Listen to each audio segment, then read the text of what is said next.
This video is brought to you by tbirdbob.com, your source for 2002 to 2005 Thunderbird parts. Got a question from Norton Elderson. I'm shipping out your convertible top parts you ordered, and see if I can answer your questions in a brief video. So these are some of the parts. You might recognize some of these pieces on your top when you shut it.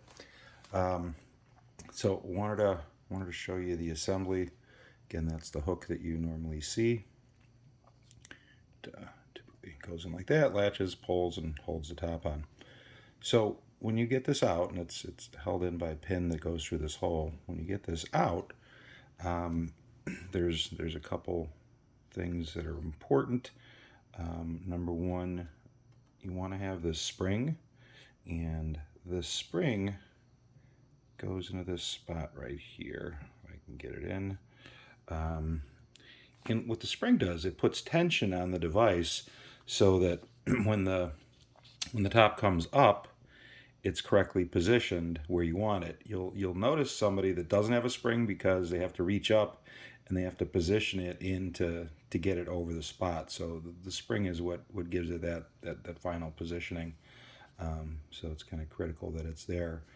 Now, what holds all this together is a pin. As you can see, it's got a slit in there, so it's kind of spring steel, and you know this can wear over time because it's really only held in by tension.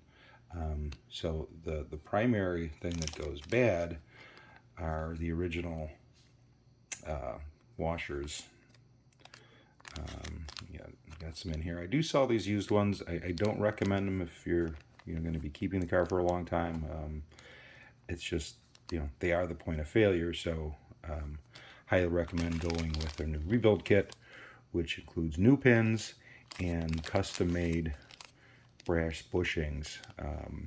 As you can see, comparing the original to brass, there's just no comparison. As you can see, this is the dowel that you use to push the pin in and hold the whole assembly together.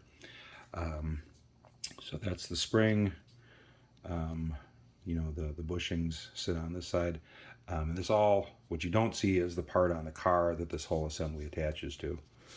So one other point that you'd asked about was, or at least I'm going to mention to you, about removing the hook. If you're going to reuse this hook, it's perfectly okay. No reason not to if it's in good condition. As you can hopefully see in this video, it's threaded in here. So if you're going to reuse the hook, what I do typically is spray a little penetrating fluid, WD-40, something in those threads. And it's critical before you start trying to spin it out that you use an Allen wrench and loosen and or remove this little set screw. As you can see, there's a little set screw. This one's already pulled out most of the way. It'll actually lay flush with the pivot arm. So you take that out.